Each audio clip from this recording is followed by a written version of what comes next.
Hey everyone, and welcome to Screams After Midnight. I am Peter, that is Tim, and we talk about horror movies on this show. On this episode, we are talking about The Headhunter, which we will start spoiler free. We will give you some warning somewhere about spoilers, and you know that's how we roll. That's what we do every episode, Tibby. That's what we do. Yeah, if you don't know by now, I don't know what else we have to do to get that. You get it through your thick skull. That's what we do. We talk about horror movies. What do you think? So yeah, you could stick around to hear about The Headhunter. Headhunter is a very low budget movie. This is one that Tim brought to my attention because he said to me, "Hey, is this a horror movie? Can we do this on Screams?" Well, I think we were trying to decide what we were going to do next week, and I was like, "Well, I'm really excited about this movie, so I'm going to be watching it, but I don't know if you want to take a look at it just to make sure, because it's like sometimes these type of movies can kind of skirt the line between like, is it like a horror movie or is it more of a kind of actiony like movie where someone's like fighting monsters instead of as opposed to like a scary horror movie or whatever." So I watched the trailer and I concurred that it seemed like a horror movie, especially in the back half of the trailer. So we decided to do The Headhunter, and it's a very low budget film. It was made, I checked on IMDb, assuming that's accurate, it was made for $30,000, which is minuscule. Insane. Yeah. Just to put this in perspective, Halloween is a low budget movie. Halloween's a very low budget movie. Halloween in 1978 was made for $300,000, and that was low then. $30,000, especially now, is nothing for a movie. Absolutely nothing. Yeah, that's like walking around money. The only thing that may have that beat is the first Paranormal Activity, because that was like dark cheap as well. Because I was in a house with a camera, like that's all it was. And it's funny because the first thing that I think we have to talk about with this movie is how it looks, because. I should probably give you the premise. Basically, The Headhunter is it's medieval times. It's kind of a horror fantasy movie, and it's this hunter who. His daughter is killed by a monster, and he wants revenge on that monster. He's killing various monsters, but he wants the head of the monster that killed his daughter, and that's the premise. So here's the thing. So even within the first couple of minutes, I was kind of gobsmacked with how this movie looks, given how cheap it is. Yeah, I'm assuming you mean that's a good thing, because I thought it looked beautiful. I was very impressed. It looks fantastic, and I think it comes back because there's so many like movies that are like low budget but are much higher budget than this, right? And like they look like shit. They look like absolute shit, and I think something like this just proves that it's the right people making the thing can do a lot with little. They can definitely, yeah. It's not just this cookie cutter, okay, this is what you're supposed to do when you have this budget. No. They went out their way to try and make it look as good as possible. Now, the opposite to this is that, like, as someone who knows a little bit about filmmaking, I'm like, of course this is set in the woods. Like, there's nowhere else they could film a movie this cheaply outside of their own house. Like it was supposed to be a spaceship originally, but then they were like, we can't make that work. But it's actually got some really nice locations. They've got some mountainy areas. They've got some woodland areas. But here's the thing: most cheap movies that are shot in the woods because they're cheap look terrible. This right away has an image. It has character. It has an atmosphere. The entire movie from start to finish is basically beautiful. Unfortunately, that's probably where my praise ends, for the most part. Okay. Well, Tim, did you enjoy The Headhunter? I mean, I guess I'll ask you that question. I would say I did enjoy it. I agree with you. It's definitely a good-looking movie. I feel like I did want maybe a little bit more out of it, and I'm assuming. The stuff, I'm assuming my complaints are probably due, to budget stuff. Because I think like my big complaint is just like, I wanted to see more, you see a lot of the aftermath of, these fights and stuff that he has. But, you very seldom kind of see it. And, I think I was getting like excited because I was like, oh yeah, I want to see him like fighting these cool monsters and chopping off the heads and stuff, and I'm assuming they're just kind of doing what they can work with, which is certainly understandable. And again, I I'm really impressed with the filmmaking and what they're able to do with this budget. So yeah, it's a, it's like I don't want to come down like hard and be like, sure. It sucks, but like yeah, I have like respect for how this movie looks and how much effort went into it on a technical level. I think obviously the problem you said there, that other than the ending, other than the final thing that happens, right, the final thing that he fights, you don't see any of the fights. It's all just like he comes back with the head. That is, to the point where it's kind of repetitious, where like the horn goes off, he goes out and starts hunting, and he comes back and he's all kind of beat up, but he's got a head. Like that's basically like the formula for the first chunk of the movie. And it is not a long movie; it's 70 minutes long. Here's the thing: I feel like the premise of this movie and the amount of story that it actually has is a 20-minute short film that has been stretched out to a 70-minute movie to call it a movie. Sure. Because I think that's fair. Because I was okay with it being one character and being quiet and just like getting the plot from what he's doing. Like I was into that, and I was into that for like 15-20 minutes. And then by the time he came back like a second time with the head, I'm like, wait, we're just doing that again. And it felt like it was just going through some motions. And it's really beautiful because at one point when he sets out on a journey and you see these mountainy areas and you see like him walking around with like a torch and like the flames like lighting him up, it looks great. And I feel like these are really talented technical filmmakers, and I think one of two things would have fixed this. One is more money so they could actually have more monster fights. But I think a bigger problem actually is just that it needs more story, it needs more script, it needs more you can have just as little story but with more visual things going on. But I think what it needs more than that though is more actual story, whether that's in the form of actually having another character that you can talk to, so we can actually bounce things off of each other and actually have some sort of progression. That's fair. But if you actually look at the movie in terms of his growth as a character, it's just kind of like he's angry and he's getting fighting bigger and bigger things, and then he finally gets to the thing that he wants to fight, and then there's like an extended horror sequence because this thing's a bit scarier, and that's the movie. It's funny because obviously we just finished doing Tales from the Crypt. I mean, they're not all up yet by the time you see this probably, but like this kind of felt like it is a really serious dark episode of Tales from the Crypt stretched out to 70 minutes. I can see that. I don't know if I needed the 45-50 minutes of build up before the creature that he eventually fights. Like because I really like the ending sequence, and it's a very simplistic thing, but I think it is effective, especially in the way that it's kind of shot and stuff. So I do think that was cool, and it's like you said, I think maybe like the first 15 or 20 minutes or so, is a decent enough build up. Like once you get once you start to see what the idea is, okay, horn blows, he goes and fights a monster, comes back, puts its head on the wall, and I like that, but you definitely don't really need to see it more than once. No, unless you're gonna actually see some fights or something, and I think maybe you could have done something like you could have had more flashbacks. You could have had him talking to someone in the castle or the town or whatever. Like you said, to get a little more character development. In fact, the obvious thing to do really is to like have more flashbacks with the daughter, and actually have the relationship with the daughter, and maybe even have the night that she died. And again, you don't even necessarily have to see the beast killing her necessarily. You just have to like have the tension, the build up to it, and don't change the runtime. Just cut out a lot of what's here, replace it with like some actual character like drama, and have us learn the story of what happened as we're watching him hunt the beast. Do something like that, just to sort of spice it up and break it up a little bit.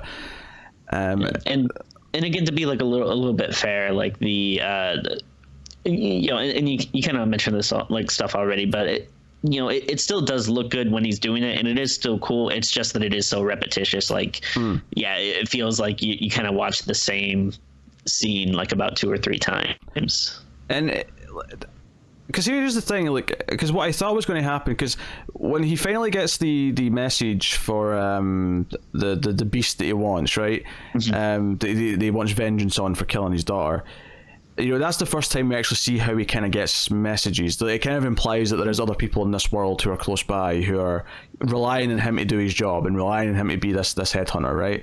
And that was enough that time to be like, oh, this is something that added into it that I didn't see the previous times. But like the second time we see him, like the horn goes, he goes out and he comes back with a head. It didn't add anything to what we already saw the first time. There was no like advancement to it. Like I thought the second time, okay, we'll actually see more of the journey in the fight. Like, and the idea being that each time it happens, we'll see a new element of it, a new facet that we didn't get before. Yeah, but there is not really any new elements, because even when we do get to see him like go out and like go on a bit of a journey, the actual the fight isn't seen. It's I guess to the point where I sympathize that you don't have the money to do like all these big fights, and I'm fine with only having one at the end. But if you're only going to have one fight at the end, then I think the rest of the movie building up to that can't all just be teasing us fights and not doing them. Like it has to be something else. Like I say, you do the one at the start to establish that he brings the head back. I don't feel cheated for not seeing that one, because it's just the opening to introduce him. I think then at that point it has to be just about finding the one at the end. It has to just be, and maybe there's some drama building up to that. Repeatedly having us not see it is really weird. It kind of after a while sticks out to you, I think. Oh yeah, no, definitely, and I think you put it well when you're saying it feels like a like a short film or a student film or something just stretched out, which definitely makes sense. Like if you kind of cut out that kind of repetitious parts and then just said like, here, this is a 35 minute short film or something, it'd be really like impressive. And it would probably make you want more, but yeah, I would basically, like, after the opening, like 10-15 minutes, I would cut out like the next 35 minutes, 40 minutes, and just go straight to the last chunk, and it would be a really impressive short movie that's really simple. Because it has a really simple plot. There's not a whole lot of twists and turns. There's very little to actually spoil in terms of plot. And I'm actually like okay with the plot. Like I think it's simple, but it does give a lot of room for like some cool stuff, especially kind of stuff that I like to see. I used to never really think that I was a big fan of like these kind of movies, like barbarian kind of medieval warrior kind of stuff. But I don't know, as I get older, I'm kind of like, actually, I think I do kind of like that aesthetic. Like, it's a little, the first Castlevania is very much like a kind of like a barbarian, fighting demons and monsters and stuff. But of course, this comes back to Castlevania. Of course it does. But then, I mean, other stuff though, like I never actually played it, but I like the idea of The Witcher. Like that's, I like Witcher. I'm not a big fantasy guy, but I really like Witcher. And the fantasy elements in this didn't bother me because it's this horror focus of it. It's this idea of how difficult it is, and that makes it a bit more grounded to me than what I like. I don't think I like.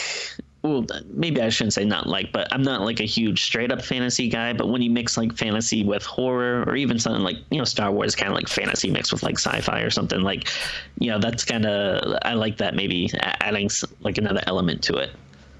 Yeah, but this is purely just about hunting monsters, which I like, and it's not so much that I think there has to be more added to the plot in terms of his motivation or why he's doing what he's doing. It's just that over the course of the film, there's not really up until the final 15-20 minutes, there's nothing that kind of is a challenge for him or gets in the way or something that he has to figure out or work around, or like it's not like he's presented with an obstacle and then he has to like think of an inventive solution to the obstacle. There's no thought process for him. It's just kind of go out and keep doing what he's doing, and there's no progression in his character for the whole movie until the very end.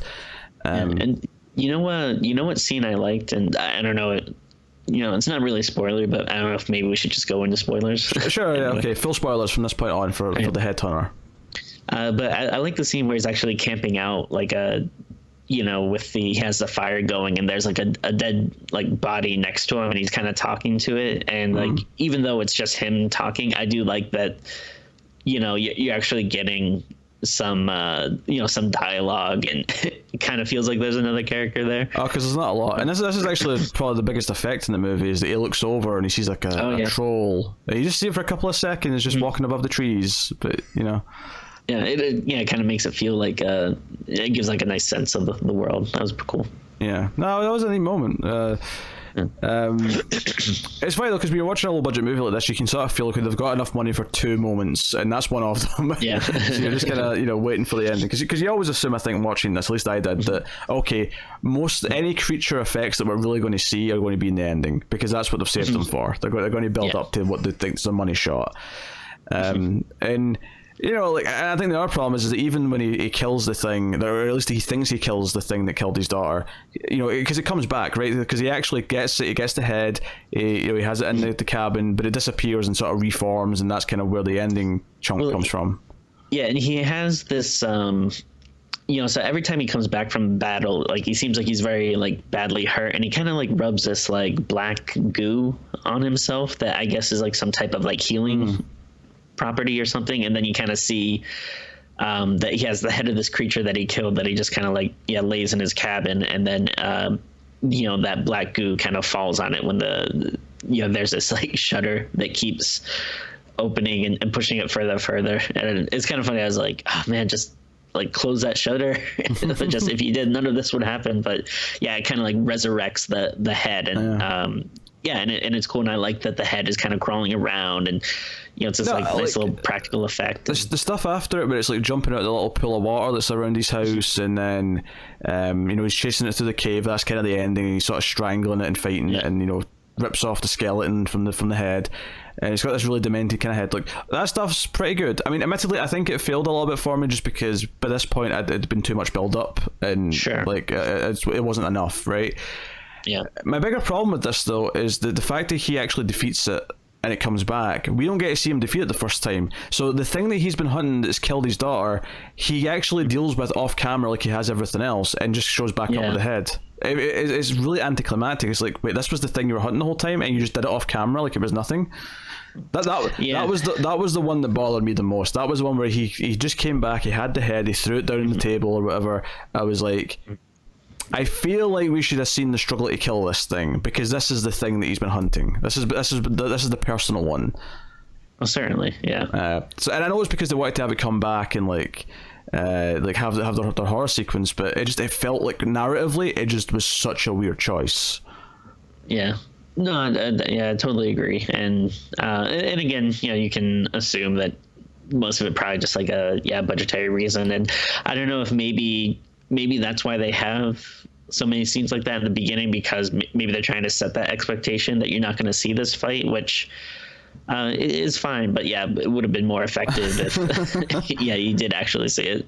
I mean, like, honestly, but that's the thing, if you can't do it in the budget, then you write around it. You, instead of having him kill it and that's why it's there, have it just kind of like hunt him down and show up. So it's not like an off-camera thing.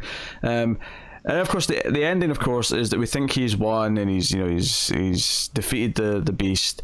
But the big twist is that the beast, because we see like what looks like him coming into the cabin at the end, and with the armor on and the pelts and all the rest of it, and then the head that goes on the wall is his, and it's actually this demonic monster whose head we only see from the back here, that's now wearing his clothes. He's got a body now. And I kind of read this like the message of the movie, and there's not a lot to it here, because again it's really only this ending that does this, but it's the idea that vengeance has consumed him and it's come for him now too. Like, he's been undone by his own vengeance. See that.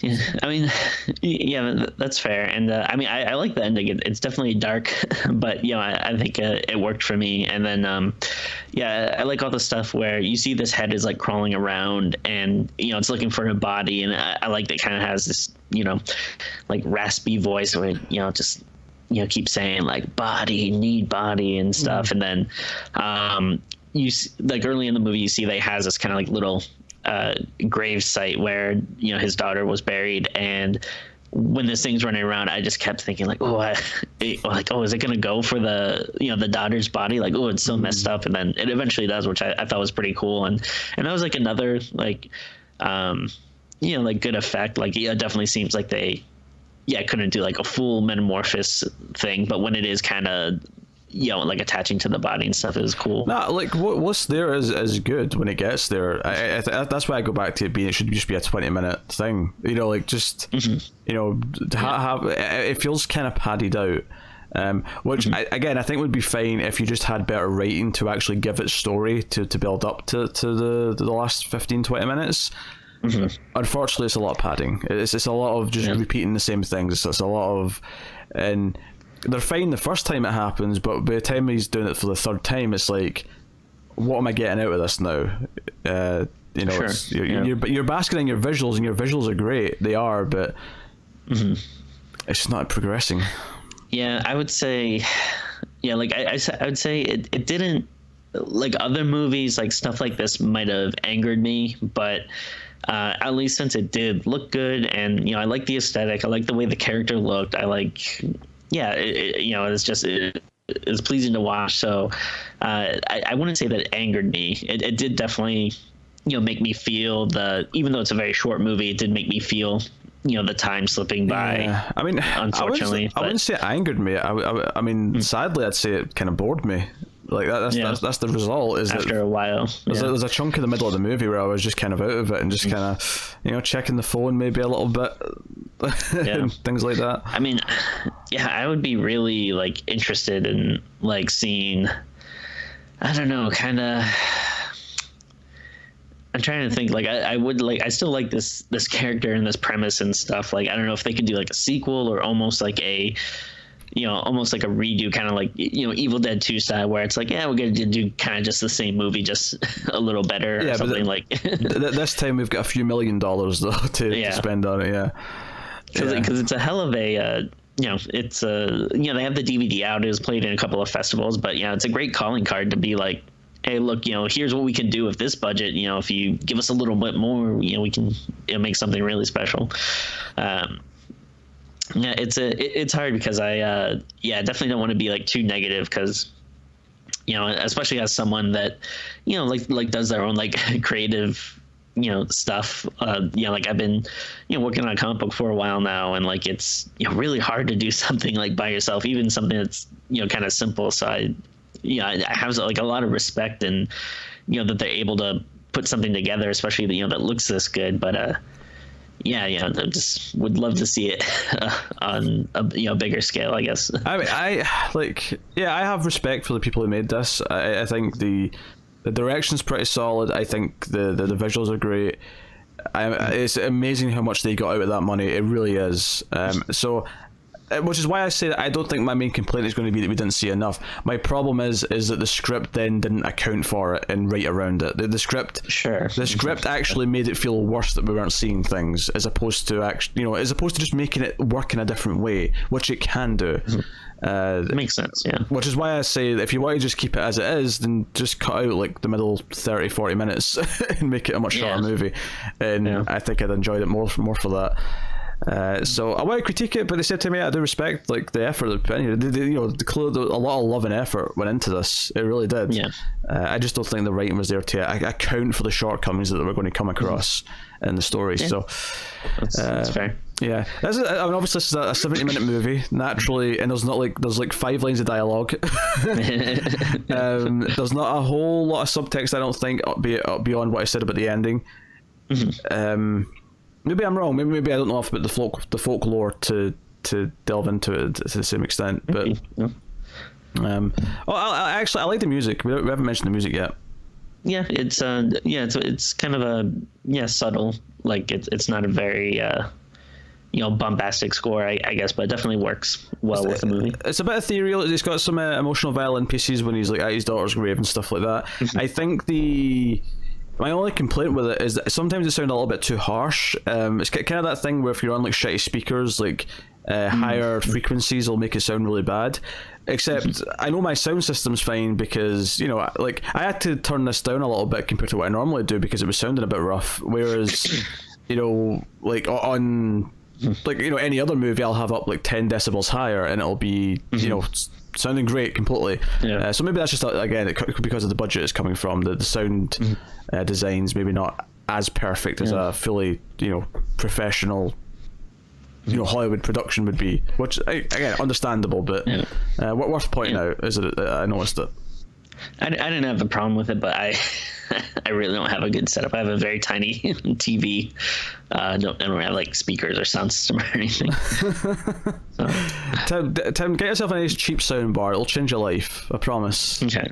I'm kind of waiting till we move into our new house, but once it's been a long time since I've had like a decent, like a movie game setup. So once we move into our new house, I do want to get like a decent TV and stuff. It's something I always say. TV speakers suck, and so many people just never like get anything else because they just don't see the point. But seriously, it doesn't have to be expensive. If you get a cheap soundbar, especially a soundbar with a little subwoofer, it will be such an improvement to the sound quality of whatever you're watching. I mean, sure, I've got 5.1, and 5.1's great, but you don't even need that. Just dedicated speakers. Get a nice soundbar. That's all you need.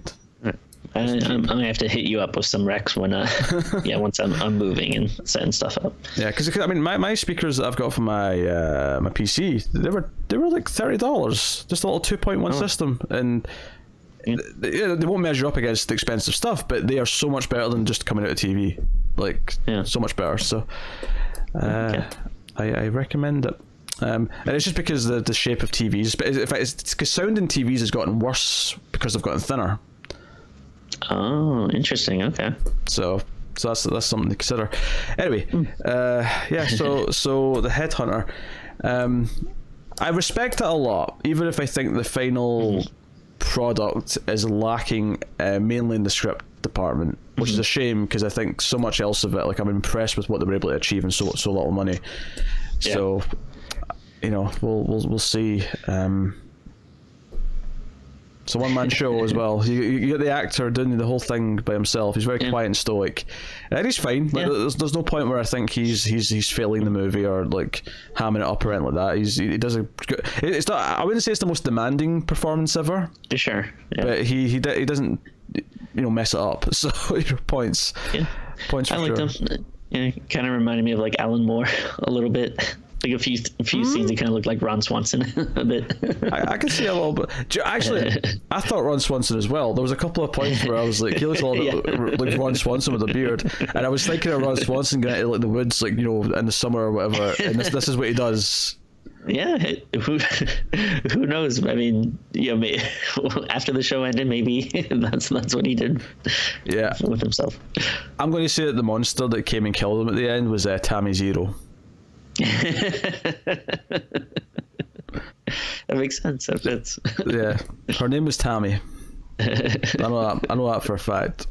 So yeah, so it's maybe a bit of a shorter episode because it's a shorter movie for a start. But it's interesting. It's interesting. I mean, I think if you're a fan of like seeing what people can do in a low budget and you respect the actual effort that goes into a film, I think you'll appreciate this in that sense. I think if you want a movie that is actually worth sitting through in a traditional sense, I don't know if I can recommend it in quite the same way. Yeah, I think like a casual viewer maybe might not get as much out of this, because there was a lot that like a lot of stuff that I liked about it, but if like I don't know, like I might be more critical about it if I didn't know going in that it was such a small production and like kind of like a labor of love kind of thing. If you just hand it to me as like, oh, this is like just a regular movie, just watch it like that, might have more complaints. But like as a person that kind of likes the the idea of just going out and doing something on your own with like no money, I think it's like really cool to see what can be done with that. Yeah, I am way more sympathetic to the problems encountered with this than I am name your, what was the last shitty thing we did? The Prodigy. The Prodigy. Yeah. Yeah, you don't watch The Prodigy and feel like, oh, this is a labor of love that a story that they just had to tell and they've been waiting years to do. No. You watch that movie and you're like, nope, someone got a paycheck. They cashed that paycheck, they put in their hours and they left. Like, that's what it feels like. Yeah. and I kind of like, I kind of feel like I keep comparing it to, comic books, because that's kind of like, the world I'm in, that I'm like, trying to work in it and do myself. And, it just feels like the difference between, you getting some random, Marvel or DC book that's just like a tie into an event that doesn't really feel like it matters. It just feels like, they're putting something out to put it out, versus, you get like a new, like Image or Dark Horse comic or something that, maybe isn't the best, but it's like, oh wow, like this guy wrote and drew it and, did like the letters and stuff, and you can tell like, they're trying hard. So, you're like a little more forgiving. It's a little more interesting. Yeah, even if maybe it's not the best. You can feel the passion. Passion counts for something. Yeah. Even if it doesn't carry like stuff like this completely, where you can say, no, this is totally worth seeing for everyone, because it's not. But like, it carries it a lot better. So, with that said, you've got the hard task now, Tim, of actually rating this out of 10. Yeah, it's a little tough, and I mean. This might seem like maybe too high of a score, but I think I'm going to give it like a 7, because it's again, I'm just really impressed with all the the filmmaking and stuff, and the and it's just I mean, like you already said like a bunch of times now, but yeah, it's just there's just some lacking in the story and the repetition. But I don't know, maybe I'm going a bit high, but I just feel like it gets extra points because of that, what they're able to do with that budget and that passion and stuff. What was the number? I missed the number and all that. Somewhere. Oh, I said 7. 7, okay. I was like, I got all the explanation, but I missed the number. I was like, I thought you were going to say it at the end. I was like, oh, you said it already. I don't think I can quite go to a 7, because 7 to me is saying this is good, and I don't know if I can flat out call it good. Mm-hmm. I have to be kind of harsh and objective here. So I am going to give it a 6, and it gets a 6.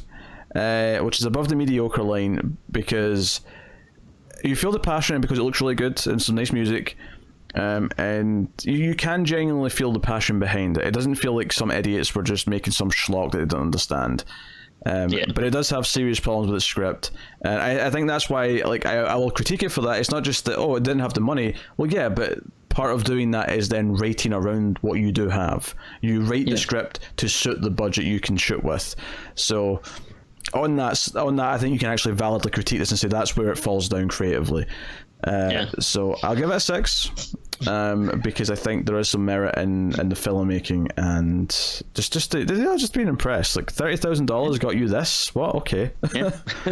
Very good. Yeah, no, totally. And I think that's still like a pretty decent score. Like, if I like put out a movie, like anything like above a like the kind of middle point line would be happy with, especially because nowadays everything is so kind of like, oh, this sucks, it's a 1, it's a 2.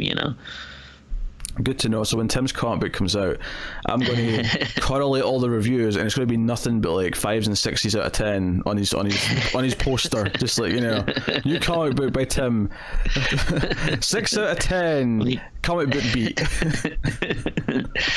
As long as people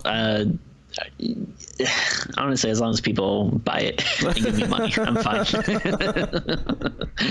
That has been The Headhunter. So thank you very much for watching or listening. We always appreciate it. Keep watching scary movies, guys, and we will see you next time.